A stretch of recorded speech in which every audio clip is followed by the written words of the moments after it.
दोस्तों, साल था 2006। पूरी दुनिया उस समय विज्ञान और अंतरिक्ष अनुसंधान की एक नए युग में कदम रख चुकी थी।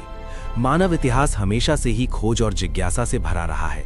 हमने धरती की सीमाएं लांघकर अंतरिक्ष को छुआ, चांद की सतह पर अपने निशान छोड़े, लेकिन हमारी यात्रा अभी भी अधूरी थी। हमारी नजरें टिकी थी एक ऐसे ग्रह पर जो सदियों से हमारी कल्पनाओं में बसा था, लाल ग्रह यानी मंगल ग्रह। एक ऐसा ग्रह जो अपनी रहस्यमयी लाल सतह और असामान्य तापमान की वजह से दशकों से वैज्ञानिकों की जिज्ञासा का केंद्र बना हुआ था। इसी रहस्य को सुलझाने के लिए इतिहास में पहली बार 3 बेहतरीन astronauts doctor William, doctor mark और मिशन एक्सपर्ट जेना को मंगल ग्रह पर भेजा गया। उनका उद्देश्य था ये पता लगाना कि क्या भविष्य में इंसान वहां बस सकता है। धरती से लगभग 22 करोड़ किलोमीटर लंबी इस रोमांचक यात्रा के लिए तीनों अंतरिक्ष यात्री निकल चुके थे। 5 से 6 महीने तक उन्हें अनंत अंतरिक्ष की शून्यता को पार करना था। वे अपने साथ हर जरूरी चीज लेकर चले थे: ऑक्सीजन जनरेटर, सूखा खाना, सोलर पैनल और वैज्ञानिक उपकरण। रास्ते में माहौल को हल्का करने के लिए एक दिन विलियम हंसते हुए बोला, मैं तो मंगल पर खेती करूंगा और ढेर सारी सब्जियां उगाऊंगा। सब हंस पड़े। उन्हें क्या पता था कि ये मजाक एक दिन विलियम के लिए जिंदगी की इकलौती उम्मीद बन जाएगा। दिन था 160 और अब उनकी मंजिल बहुत पास थी। स्क्रीन पर चमकता संदेश दिखाई दे रहा था, टारगेट अचीव्ड सून। तीनों की धड़कनें तेज हो गई थी और फिर वो पल आ ही गया। उनका स्पेसक्राफ्ट मंगल की सतह को छू चुका था। पहियों से लाल धूल उड़ी और चारों तरफ एक अजीब सा सन्नाटा छा गया। जेना ने मुस्कुराते हुए कहा, कांग्रेट्स टीम, हमने कर दिखाया। इतिहास रचते हुए उन्होंने मंगल की सतह पर अपना पहला कदम रखा। जैसे ही उनके पैर उस लाल सूखी मिट्टी को छुए, मानो समय थम सा गया हो। मंगल पर गुरुत्वाकर्षण पृथ्वी की तुलना में केवल 38% होता है, इसलिए उनका शरीर बहुत हल्का महसूस हो रहा था। एक छलांग में वे कई मीटर दूर पहुंच जाते। उन्होंने एक सुरक्षित जगह खोजकर अपना पहला शेल्टर तैयार किया। ये सिर्फ एक शेल्टर नहीं था, मंगल पर इंसानी घर की पहली शुरुआत थी।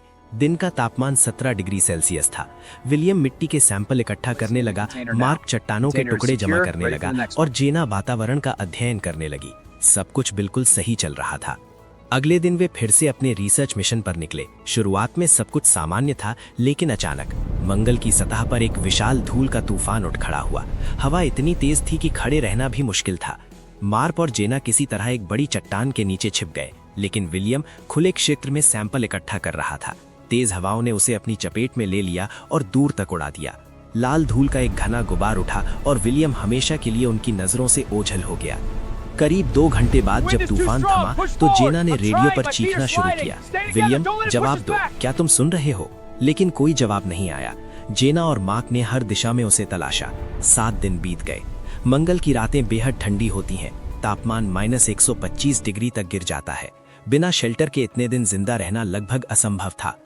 भारी मन और रोती हुई आंखों के साथ उन्हें वापस धरती पर लौटने का आदेश मिला। स्पेसक्राफ्ट उड़ चुका था। जेना ने आखिरी बार मंगल को देखा और धीरे से कहा, हमें माफ कर देना विलियम, हम तुम्हें बचा नहीं सके। लेकिन जेना नहीं जानती थी कि विलियम जिंदा था। तूफान ने उसे बहुत दूर फेंक दिया था, लेकिन उसका स्पेस सूट सुरक्षित था। होश आने पर जब उसने आसमान की ओर देखा तो वहां कोई स्पेसक्राफ्ट नहीं था, सिर्फ उड़ती लाल मिट्टी और सन्नाटा था। विलियम टूट गया। वो चिल्लाया, रोया, लेकिन फिर उसने खुद से वादा किया, मैं हार नहीं मानूंगा। वो धीरे धीरे अपने बेस कैंप की ओर लौटा। सोलर पैनल्स पर धूल जम चुकी थी। कम्युनिकेशन डिवाइस काम नहीं कर रहा था। उसने अपनी डायरी में लिखा, day 28 on Mars, communication lost, trying to survive. William के पास सिर्फ 230 दिन की ऑक्सीजन और कुछ खाने के पैकेट बचे थे। रात होते ही वो बैटरी बचाने के लिए लाइट बंद कर देता। बाहर से आती सर्द हवा की आवाज किसी भूतिया दुनिया की चीख जैसी लगती। वो हर रोज सुबह उठता, शेल्टर साफ करता और जेना और मार्क के पुराने निशानों को देखकर खुद को दिलासा देता। 42 दिन बीत चुके थे। विलियम हर रोज पुराने टूटे हुए ट्रांसमीटर को ठीक करने की कोशिश करता। एक दिन बहुत कोशिशों के बाद ट्रांसमीटर की स्क्रीन पर हरी लाइट जली। विलियम खुशी से उछल पड़ा। उसने तुरंत टाइप किया, जेना, मार्क, ये मैं हूँ, विलियम, मैं जिंदा हूँ। लेकिन स्क्रीन पर कुछ पल सन्नाटा रहा और फिर एक मैसेज चमका, no response, receiving channel offline. William समझ गया कि धरती का सिस्टम अभी बंद है। उसकी सारी खुशी पल भर में खत्म हो गई। वो हताश होकर कुर्सी पर गिर पड़ा। देखते देखते 63 दिन बीत गए। हर रोज वो स्क्रीन को घूरता, लेकिन कोई बीप नहीं बजी। एक रात उसने अपनी डायरी खोली और भारी मन से लिखा, I have tried everything but now I am giving up. वो शेल्टर से बाहर निकला और लाल रेत पर बैठ गया। आसमान में एक छोटा सा नीला बिंदु चमक रहा था, हमारी पृथ्वी। तभी अचानक उसे अपना पुराना मजाक याद आया। मैं मंगल पर खेती करूंगा। विलियम के चेहरे पर एक हल्की सी मुस्कान आई। उसने खुद से कहा, शायद अब वही वक्त आ गया है। वो शेल्टर के अंदर गया। उसने एक खाली कंटेनर में मंगल की लाल मिट्टी भरी। अपने बैग के एक छोटे से हिस्से से उसने कुछ बीज निकाले जो वे रिसर्च के लिए लाए थे। उसने जमी हुई बर्फ को पिघलाकर पानी बनाया, मिट्टी में डाला और इंतजार शुरू हुआ। दिन बीतते गए। विलियम हर सुबह उस कंटेनर को देखता, कुछ नहीं हुआ। फिर आया डे 71। विलियम की सांसें थम गई। वो घुटनों के बल बैठ गया और कंटेनर को ध्यान से देखने लगा। लाल सूखी मिट्टी के बीच एक हल्की सी हरी रेखा दिखाई दे रही थी। एक छोटा सा अंकुर, मंगल ग्रह की मिट्टी से निकलता हुआ जिंदगी का पहला सबूत। विलियम की आंखों से आंसू बहने लगे। उसने कांपते हाथों से उस पौधे को छुआ और बोला, अगर तुम यहाँ उग सकते हो तो मैं भी यहाँ जी सकता हूँ। और उसी शाम जब विलियम पौधे को देख रहा था, तभी शेल्टर में एक तेज बीप की आवाज गूंजी। कम्युनिकेशन सिस्टम की स्क्रीन चमक उठी थी। बड़े अक्षरों में लिखा था, incoming transmission from earth. Speaker से एक जानी पहचानी लेकिन कांपती हुई आवाज आई, विलियम, क्या तुम सुन रहे हो? ये जेना है। हमने तुम्हारा ऑटोमेटेड सिग्नल पकड़ लिया है।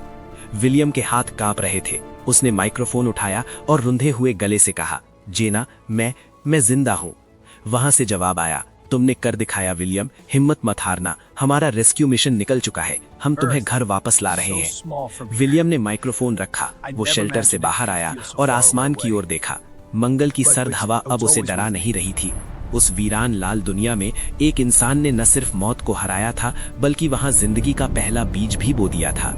दोस्तों, विलियम की ये कहानी हमें सिखाती है कि चाहे हालात कितने भी नामुमकिन क्यों न लगे, अगर इंसान के अंदर उम्मीद जिंदा है तो वो बंजर लाल ग्रह पर भी जीवन उगा सकता है। अगर आपको ये सर्वाइवल स्टोरी और मंगल ग्रह का ये अद्भुत सफर पसंद आया हो तो इस वीडियो को लाइक जरूर करें। कमेंट्स में बताएं कि इस कहानी का कौन सा हिस्सा आपको सबसे अच्छा लगा। और ऐसी ही रोंगटे खड़े कर देने वाली अंतरिक्ष की कहानियों के लिए हमारे चैनल को अभी सब्सक्राइब करें। मिलते हैं